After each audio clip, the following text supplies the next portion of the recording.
కేంద్రం పేరు చెప్తూ రాష్ట్ర ప్రభుత్వం తప్పించుకునే ప్రయత్నం చేస్తుందని బీజేపీ ఎమ్మెల్యే ఏలేటి మహేష్ రెడ్డి అన్నారు. పూర్తిస్థాయి బడ్జెట్ పెట్టకుండా కేంద్రం అవుట్ ఆన్ అకౌంట్ ప్రవేశపెట్టిందని, అందుకే తాము కూడా అవుట్ ఆన్ అకౌంట్ బడ్జెట్ పెట్టమనడం కరెక్ట్ కాదని తెలిపారు. ఆశించిన మేరకు బడ్జెట్ కేటాయింపు లేవని అంటున్న ఎమ్మెల్యే మహేష్ రెడ్డితో మా ప్రతినిధి రాంబాబు ఫేస్ టు ఫేస్. రాష్ట్ర ప్రభుత్వం 2,75,000 కోట్లతో బడ్జెట్ ప్రవేశపెట్టింది. దీనిపైన మాట్లాడేందుకు బీజేపీ ఎమ్మెల్యే మహేష్ రెడ్డి మనతో ఉన్నారు. సార్ చెప్పండి, ఈ యొక్క బడ్జెట్ను ఏ విధంగా చూస్తారు? బడ్జెట్ను అంటే రాష్ట్ర ప్రభుత్వ ప్రజల అంచనాలకు అనుగుణంగా ఉందంటారా? ఇది రాజకీయ ప్రసంగం లెక్కున్నది. కేవలం అంకెల గారడి. ఎక్కడ కూడా ఇచ్చిన హామీలు నెరవేర్చకుండా ఈ సంక్షేమ కార్యక్రమాల గురించి ఇచ్చిన ప్రామిసెస్ గురించి విస్మరించి కేవలం ప్రజల్ని మభ్యపెట్టి రాజకీయాలకు లబ్ధి పొందే, రేపు పార్లమెంట్ ఎన్నికల రాజకీయాలకు లబ్ధి పొందే ఒక ప్రసంగం లెక్క మంచి పొలిటికల్ స్పీచ్ ఇచ్చిపోయినారని అనిపిస్తుంది. సార్, కేంద్రం కూడా బడ్జెట్ ప్రవేశపెట్టింది. ఆ బడ్జెట్లో కూడా రాష్ట్రానికి ఎలాంటి కేటాయింపులు లేవని చెప్పేసి బీఆర్ఎస్ నిన్న సభలో ఆరోపించింది. మరి బీజేపీ పార్టీగా ఈ యొక్క కేంద్రం బడ్జెట్ని ఏమన్నా దానికి సంబంధించినటువంటి అంశాలు రాష్ట్ర ప్రభుత్వం తరఫున మీరు ఏమైనా మాట్లాడే అవకాశం ఉందా? చూడండి, కేంద్ర ప్రభుత్వం ఓటాన్ అకౌంట్ ఇచ్చిందని చెప్పి మేము కూడా ఓటాన్ అకౌంట్ ఇస్తామని తప్పించుకునే ధోరణి ఈ రాష్ట్ర ప్రభుత్వం. ఇది మీకు ఫుల్ బడ్జెట్ మీరు ఫుల్ బడ్జెట్ని ప్రవేశపెడితే మీకు అడ్డంకి ఏముండే? ఓటాన్ అకౌంట్లో మరి మీరు ఈరోజు 3 లక్షల కోట్ల రూపాయలు ఎట్లా అజ్యూమ్ అవుతున్నారు? 3 లక్షల కోట్ల రూపాయలు ఎక్స్పెక్టెడ్ రెవెన్యూని మీరు అంచనా వేశారు కదా. అటువంటిప్పుడు in what way you are totally concern to the central government budget. Central government budget vote on account ఇచ్చింది కాబట్టి నేను కూడా ఓటాన్ అకౌంట్ బడ్జెట్ ఇస్తాను. మరి ఏ రాష్ట్రంలో లేదు కదా.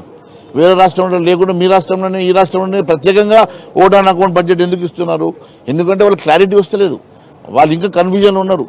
ఇంకా వారికి పట్టు రావడం లేదు. ఈరోజు కేవలం ఏదో ఒక టైం బయింగ్, ఏదో సమయాన్ని ముందుకు నెట్టుకపోయే విధంగా వారు ముందుకెళ్తా ఉన్నారు తప్ప ఎక్కడ కూడా ఈ రాష్ట్ర ప్రభుత్వం ఒక క్లారిటీ తోటి వారికి ఉన్నటువంటి నిధుల్లో ఏది ప్రియారిటీ కింద తీసుకోవాలనో వారికి అర్థం కాని పరిస్థితి ఉన్నది. దానికి 2 కారణాలు. ఒకటి, వారు ఇచ్చిన ప్రామిసులు 412 ప్రామిసులు, దానికి బడ్జెట్ ఏ రకంగా కూడా సరిపోయే పరిస్థితి లేదు. రెండోది, కేవలం అధికారం రావడానికి కోసం వారు ఇష్టానుసారంగా హామీలు ఇచ్చారు కాబట్టి హామీలు నెరవేర్చడానికి వారికి ఉన్నటువంటి నిధులు లిమిటెడ్ నిధులు ఉన్నాయి. మరి ఆ నిధులతో ఏ రకంగా వెళ్తారో చెప్తే మేము దానికి కన్స్ట్రక్టివ్గా మేము కూడా సపోర్ట్ చేస్తాం. కానీ వారు ఏమి చెప్పకుండా మరి తప్పించుకొని ఈ హామీలను ఎగవేసే ధోరణిలో వెళ్తే మాత్రం. సార్, నిన్న బడ్జెట్లో శాసనసభలో బీఆర్ఎస్ సభ్యులు కూడా ఆరోపణ చేయడం జరిగింది. రాష్ట్ర ప్రభుత్వం కనీసం మాట్లాడలేదు, కేటాయింపులు లేవు కేంద్రం నుండి.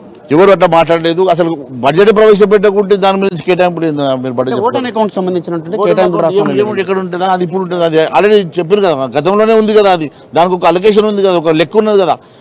నరేంద్ర మోడీ గారు వచ్చిన తర్వాత అన్ని రాష్ట్రాలకు 42% ఇస్తానని చెప్పి ఒక లెక్క చెప్పారు. అది ఉన్నది, ఆ లెక్క ప్రకారం వస్తున్నాయి కదా. దానికి ఇష్యూ కాదు. ఈరోజు అసలు బడ్జెట్ ప్రవేశపెట్టకుండా ఈరోజు మరి నిరాధారమైనటువంటి ఆరోపణలు చేయడం అనేది అది కరెక్ట్ కాదు. కేవలం నేను మొన్న అసెంబ్లీలో కూడా చెప్పిన 9 లక్షల కోట్ల రూపాయలు కేంద్ర ప్రభుత్వం గత 5 సంవత్సరాల్లో ఈ రాష్ట్ర ప్రభుత్వానికి ఇచ్చిందని నేను అదే చెప్తా ఉన్నాను. కేంద్రం నుంచి ఇష్టానుసారంగా నిధులు తీసుకొని కూడా ఎన్ఆర్ఈజీఎస్ నిధులు డివైడ్ చేస్తారు. అన్ని రకాల నిధులు వీళ్ళు డివైడ్ చేసేసుకొని కేంద్రం ఇచ్చినటువంటి నిధులు ఇచ్చినటువంటి పనులు కాకుండా పక్క పనులకు డివైడ్ చేసేటువంటి గత ప్రభుత్వము వారికి ఆరోపణ చేసే అధికారం వారికి ఏమీ లేదు. వారు పూర్తిగా ఈ రాష్ట్రాన్ని విధ్వంసం చేసినటువంటి టీఆర్ఎస్ ప్రభుత్వానికి మాట్లాడే హక్కే లేదు. సమన్వయంతో రాష్ట్ర ప్రభుత్వం కేంద్రంతో ముందుకెళ్తారని చెప్తాను. ఇది మహేష్ రెడ్డి గారు చెప్పేది. మొత్తానికైతే రాష్ట్ర ప్రభుత్వం యొక్క బడ్జెట్ సంబంధించినటువంటి అంశంలో ఇటు బీఆర్ఎస్ సభ్యుల ఆరోపణలు అయితే మేము తీవ్రంగా వ్యతిరేకిస్తున్నామని చెప్తున్నారు. రాష్ట్ర ప్రభుత్వం కూడా బడ్జెట్ను పూర్తి స్థాయిలో ప్రజలకు అనుకూలంగా పెట్టలేదని చెప్పేసి చెప్తున్నారు. కెమెరామెన్ శివతో రాంబాబు, అమ్మా న్యూస్, హైదరాబాద్.